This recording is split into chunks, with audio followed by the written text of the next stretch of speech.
Need a little bit more space? Where are all the 4-bedroom plus homes in the Portland metropolitan area? That's what we're going to cover in today's video.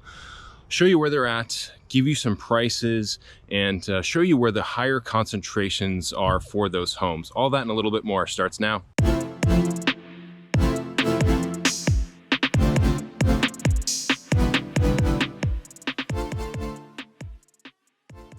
Hey everyone, welcome back to the channel, Living in Oregon. See if I can make it through this video without sweating too much. It's gonna be another hot one today.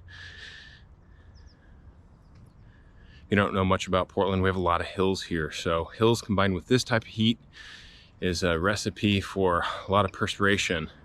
And what type of heat am I talking about? Oh, like high 80s, low 90s, which is pretty hot for us Portlanders. I think a lot of my friends right now, family, maybe some acquaintances, maybe some people from Facebook that I don't talk to anymore. Seen quite a few people move to Phoenix recently. Yeah, about the past year or 2 years or so. If you haven't looked at Phoenix's weather, their lows are high 80s, low 90s, highs being in the 110s, 115, 116, 117. I know a lot of people that moved from Portland in the past year or so to Phoenix. I know a lot of people that moved were doing so because they were tired of the weather here, specifically the rainy days where you can't really do much. You're stuck in your house just because the weather is so crummy. Now, us Oregonians, us Portlanders, usually a little bit of rain is not going to deter us, but quite frankly, but sometimes we just get rain that's just so bad that you're just going to stay indoors. Now, I wonder for all my friends that are new to Phoenix or new to living in that area permanently, as opposed to snowbirding, which a lot of people used to do. I see a lot of you now posting on Facebook that you can't, once again, you can't go outside because it's just too hot to go outside. So it'll be interesting to see how that plays out with the weather. And some real estate related news as it relates to Phoenix. Data just came out. All the biggest markets in the country right now have completely rebounded from their high, which was last year around July or so for 2022. So after July of 2022, a lot of homes just kind of slowly tick down month over month, slowly went down.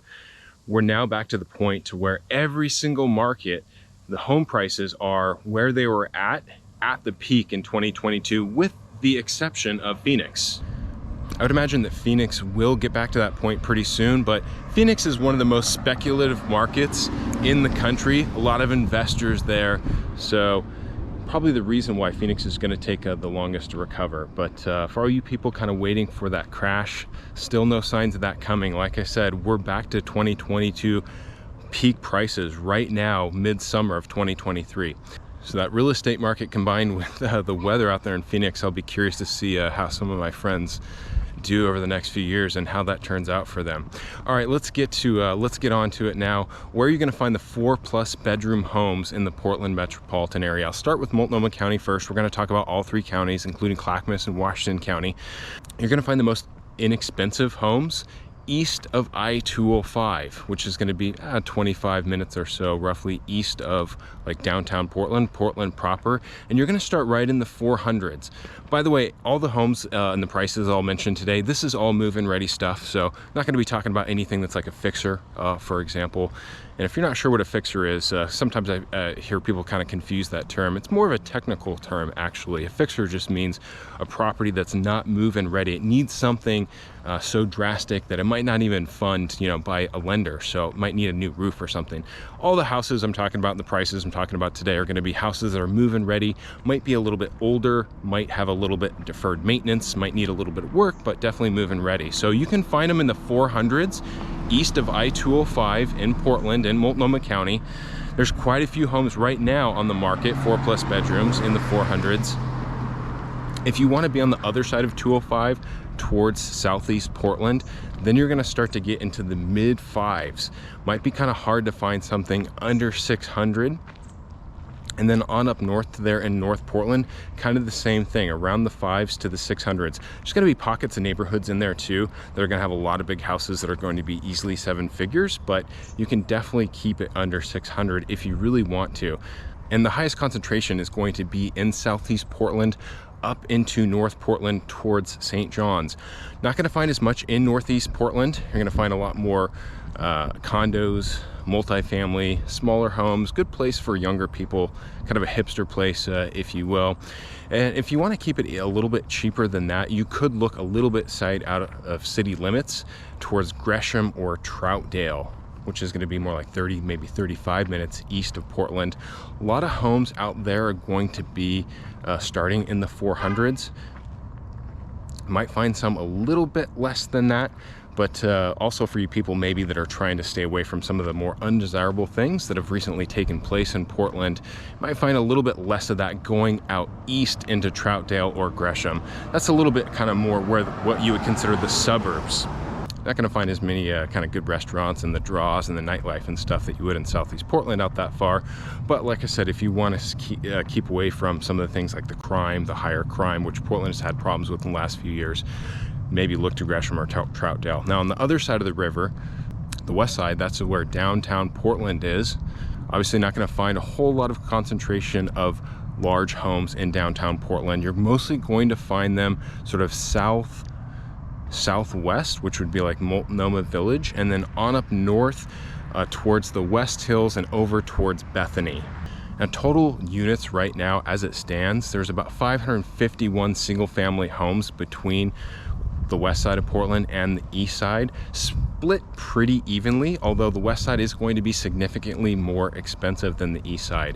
Once you get into the West Hills and on up towards Bethany, it's going to be hard to find too much under 800 or so. You're probably going to be looking into the 900s for the most part. This is also where you're going to find a lot of the most desirable schools out towards Bethany. So West Portland and East Portland going to be quite a bit different, although you will find a handful of decently rated schools in East Portland. Now, if you've been wondering what's going on in Portland lately, the most recent news, just this past week, there was an announcement from the county, Multnomah County, that said that they were going to begin handing out straws and pipes and tin foil for people that smoke fentanyl. And the reason they claimed was from what I understand, was due to a harm reduction. Now, I'm not an expert in harm reduction, but what I know of it is people that use drugs like heroin that use needles, when they don't have enough needles, they use the same needles over and over again, and they spread things like hepatitis or HIV. So that's the concept behind harm reduction, is to give people the things that will prevent them from spreading these diseases, which is, you know, a health and safety issue for all of us. Now, the thing about fentanyl, you know, if you live on the West Coast somewhere, even if you haven't seen it in person, you've probably seen the videos online. We've all seen people smoking fentanyl. I don't think I've ever seen anybody injecting fentanyl. So I'm not sure what the steel man is for their argument. I guess some people claim that if they didn't have the tin foil and the straws, that they would begin injecting fentanyl, but none of that seemed to be substantiated. And so the county actually just walked that back just a couple of days ago and said, nope, sorry, changed our mind, we're not going to do that now. The mayor actually opposed it, Ted Wheeler, which is kind of a surprise. Kind of never really know what you're going to get from him. One of the people on the city council also opposed it as well. At least one person did. So Portland's still kind of having its struggles, but at least it feels like people are trying to work things out. All right, so now on to Clackamas County. So Clackamas County going to be a lot larger than Multnomah County. Multnomah County is about 466 square miles. Clackamas County is over 1,800 square miles. It goes all the way east to Mount Hood. It's a very big area. When I checked this morning, there was 556 single-family homes on the market in Clackamas County. But if we just count what's kind of the Portland metropolitan area, because if you go south in Clackamas County too, that goes all the way south just to the east of Salem. So again, very large area. The Portland metropolitan area is going to consist more of Milwaukee, Gladstone, Clackamas, Happy Valley, Oregon City, West Lynn, Lake Oswego, Wilsonville, and maybe you'll throw Canby in there. If you take those areas, you're gonna have about 400 single family homes that are 4+ bedroom. And on average, you're going to be starting in the 6s. There are a handful in the 5s that look like they're in decent shape, so you can definitely find them in the 5s, but expect to start in the 6s. Highest concentration of those homes is going to be actually in Lake Oswego, which is going to be one of the most expensive parts of the Portland metropolitan area. You probably find a 4-bedroom home there around the 800s, maybe in the 900s, but a lot of them are going to be 7 figures and up. And a lot of these homes too are going to be newer homes. Lake Oswego is just south of Portland, so a lot of older homes, a lot of homes there are now that are being torn down to be built for newer homes. You don't have any new big subdivisions in Lake Oswego, so although there's more single-family homes for sale, these are all going to be either resales, or they're going to be homes that are new homes that are on a vacant lot, or a house that was a tear down. And so those homes really tend to be closer to like 1.5, so 1.5 and up is probably what you're going to be looking at. There was 94 of those single family homes in Lake Oswego, 4+ bedroom when I checked this morning. Just behind that is Happy Valley. They had 91 homes for sale on the market right now. Now Happy Valley does have a bunch of new subdivisions that they've been developing here. You're going to find about as much new development in Happy Valley on the east side as anywhere in that area, mainly Scouters Mountain. 4-bedroom getting into Happy Valley, you can definitely do it in the 6s, probably closer to the 7s. If it's a new home, you're going to be in the 8s. Behind Happy Valley is going to be Westland. There was 51 homes in Westland for sale. And then right behind that is Wilsonville. Now those areas, Lake Oswego, which has Lake Ridge High School, Lake Oswego High School, Westland has 1 high school, Happy Valley has a couple high schools. They have a brand new high school in Adrian C. Nelson High School, finished a couple years ago. Those areas, Wilsonville included, probably make up the highest concentration of the highest rated schools in the entire Portland metropolitan area. So if schools are really important to you, you're not exactly sure where you're going to end up, or maybe you have some flexibility as to where you might go, and you want to be in good schools, but it doesn't have to be a specific school, that might be a good spot for you. What's the latest news in Clackamas County? Not much goes on in Washington and Clackamas County in the burbs. I would say right now there's construction on the Abernathy Bridge, which goes from Oregon City over to West Lynn. It's going to take a couple years to finish. That's what prompted these new tolls. Where we're at with the tolls, I believe we're still going to have tolls, but I think they might be put on hold, or they might be pushed back. A lot of people complain about ODOT, Oregon Department of Transportation, which is doing all this, not being transparent with the funds. So there's been a little bit of back and forth on the tolls, but a lot of congestion and traffic right now. Probably the worst thing that's happening in Clackamas County. Washington County. So Washington County is also a larger county. They're going to be over 700 square miles, not nearly as big as Clackamas County, but still pretty big. They have just under 600 single-family homes on the market right now, and that extends out west and south towards wine country, but the bulk of those homes are going to be what would be considered in the Portland metropolitan area. So Washington County is really going to have the most 4+ bedroom single-family homes typically on the market. A lot of that is going to be found in Beaverton and Tigard. Beaverton had 149 and Tigard had 110 when I looked this morning. Also going to find a lot of new construction, which would be Progress Ridge in Beaverton, and then Bull Mountain in Tigard, just to the west of Bull Mountain. A bunch of new subdivisions going in there. So you'll find a good mix of new construction as well as resales in Washington County. You also have Reed's Crossing. Reed's Crossing is out in Hillsboro. You can be maybe 30 minutes without traffic being too bad west of Portland.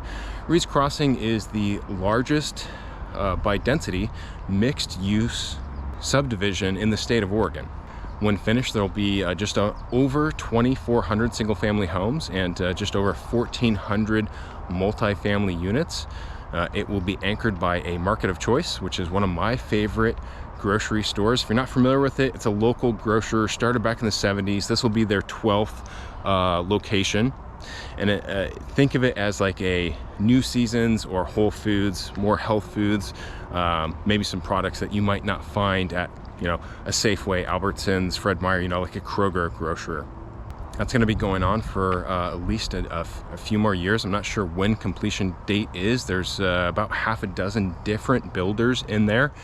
Right now, Hillsborough, which is where Reed's Crossing is at, 61 single-family homes on the market. So again, highest concentration really is going to be in Beaverton and Tigard, and a lot of people moving to Beaverton for jobs. That's where the Silicon Forest is. Name sort of pun from Silicon Valley in the Bay Area. It's where the Nike World headquarters is, Intel, there's a Salesforce there, a lot of tech companies there. Beyond that, another notable town in Washington County, Sherwood. Currently 51 single family homes on the market in Sherwood right now. One new subdivision, little subdivision in there if you're looking for something new. Sherwood also has one of the top rated high schools in the Portland metropolitan area. All the schools in Sherwood for the most part are going to be great. The high school is it's brand new too. It's an amazing high school. A lot of people drawn to Sherwood specifically for that school. So that should give you a better sense as to where you're going to find larger 4+ bedroom homes in the Portland metropolitan area, where the higher concentrations are, and maybe some of the other things like schools that might be important to you. If you have more questions about this, you can call, text, email the number right there. You can always find that number in the description of this video. You can also schedule a Zoom call with us if you'd like to meet us that way. And if you want to see more videos about what it's like to move and to live here, make sure and subscribe. Give me a thumbs up if this video helped you. Feel free to leave a comment too. We always reply. So anything I've said or anything that you want to weigh in, feel free to reply here in the comments on YouTube. I think I did pretty good without sweating too bad on this one. Until next time, take care everyone.